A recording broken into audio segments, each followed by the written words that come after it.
Bienvenidos. Esto es De Camino, programa 106. Soy Fray Nelson Medina, su guía, su acompañante en esta parte del trayecto. De Camino son bocados de conocimiento, breves, menos de 15 minutos, especialmente para gente ocupada, pero con una mente inquieta. Por eso nuestra serie 1, este es el programa 106, nuestra serie 1 tiene que ver con pensadores, con gente de historia de la filosofía, ¿te imaginas? Nuestro autor en este caso es un hombre llamado el Oscuro.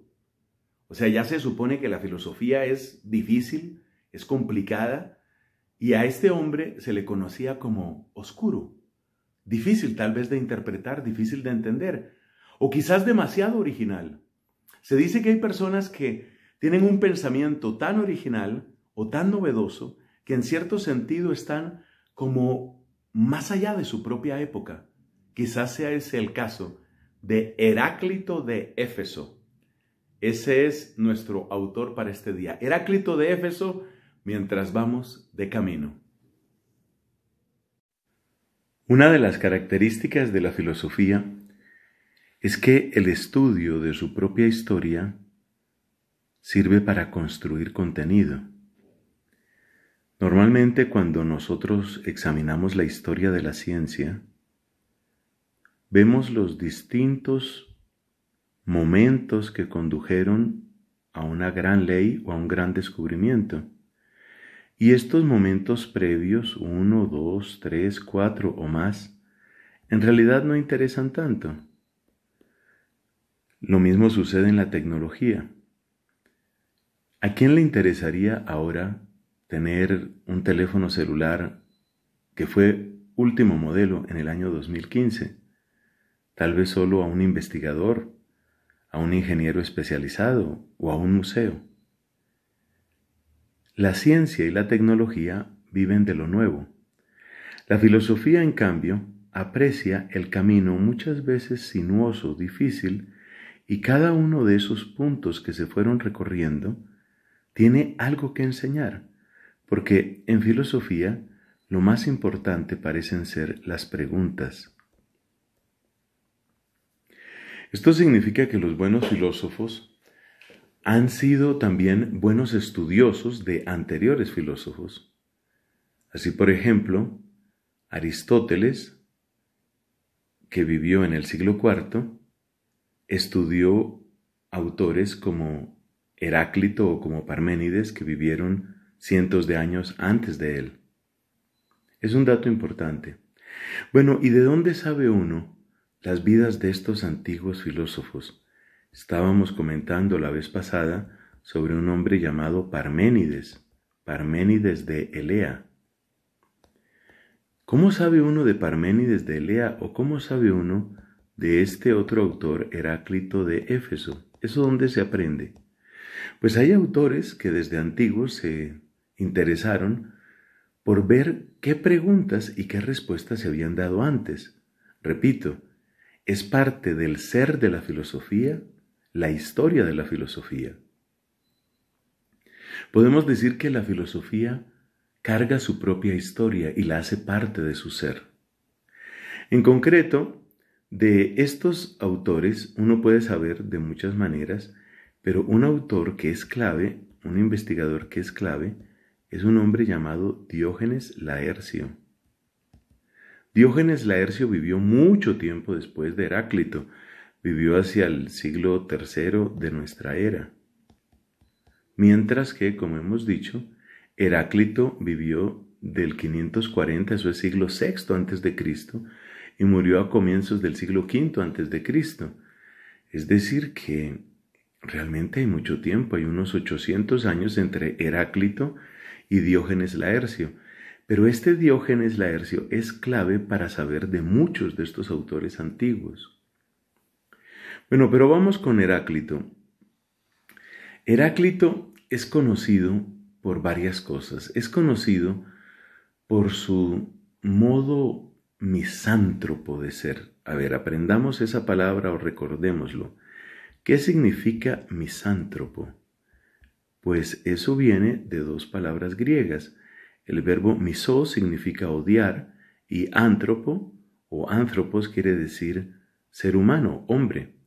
Entonces, misántropo quiere decir aquella persona que prácticamente no ama a nadie, que tiene una actitud hostil y muchas veces despectiva, es un tipo despectivo frente a los demás.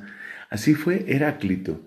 También es llamado, y esto parece un poco gracioso, a veces se le llama filósofo llorón. Heráclito tiene otra característica que lo hace poco amable.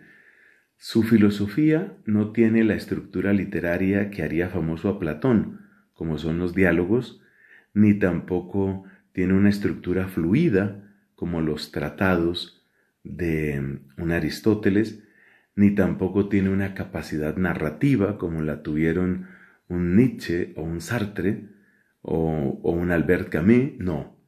Este es un hombre que utilizó sobre todo las colecciones de pensamientos, es decir, los aforismos. Aforismo es una frase que pone a pensar, y en muchas de esas frases Heráclito utiliza un recurso que es la contradicción.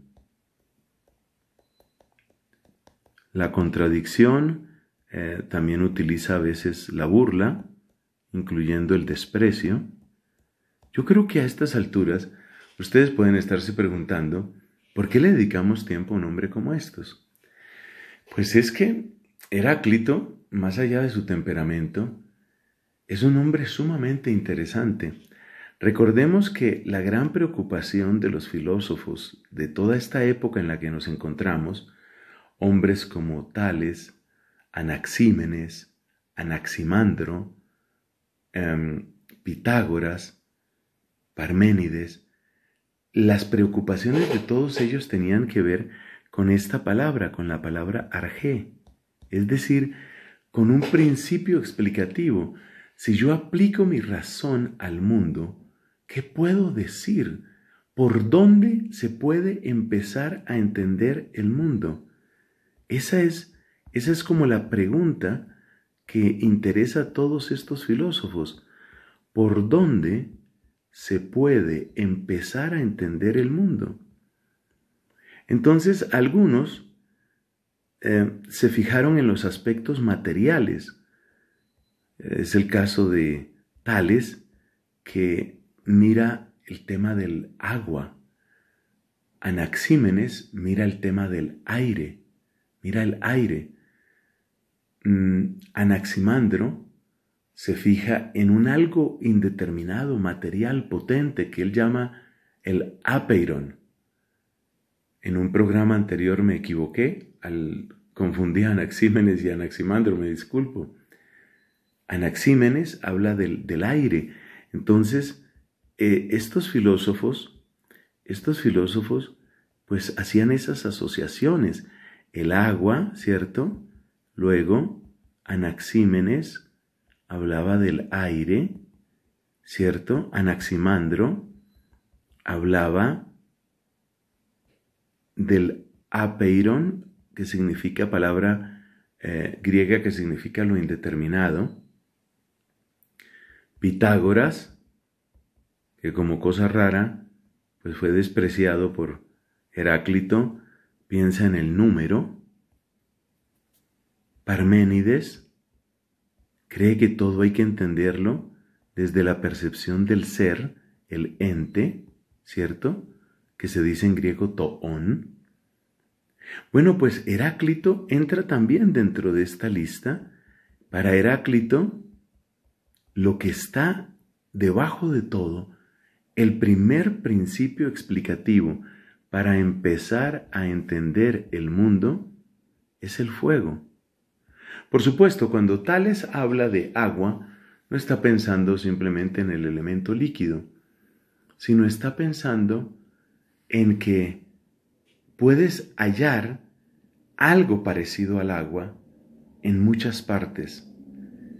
Lo mismo de Anaxímenes, podemos decir de Anaxímenes, de Anaximandro. Entonces, Heráclito, cuando habla del fuego, está pensando también como en una realidad profundamente transformante. Y hay dos conceptos que son fundamentales dentro del pensamiento de Heráclito, a pesar de que pues, no es fácil de entender. Un concepto es el logos y otro concepto es el cambio. El logos es como una especie de ley. Hay una ley que rige las cosas.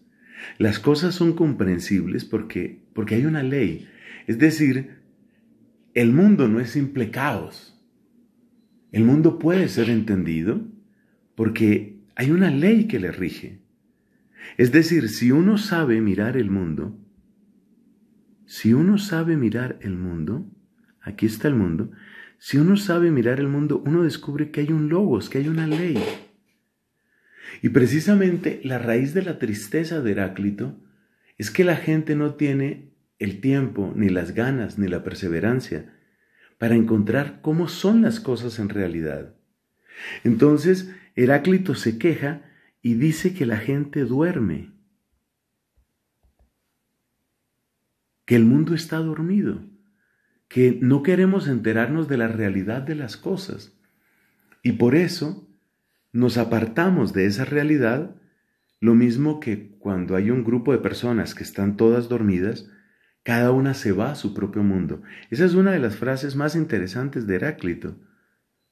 Cuando duermen, cada uno se va a su mundo. Cuando despiertan, todos tienen un mismo mundo.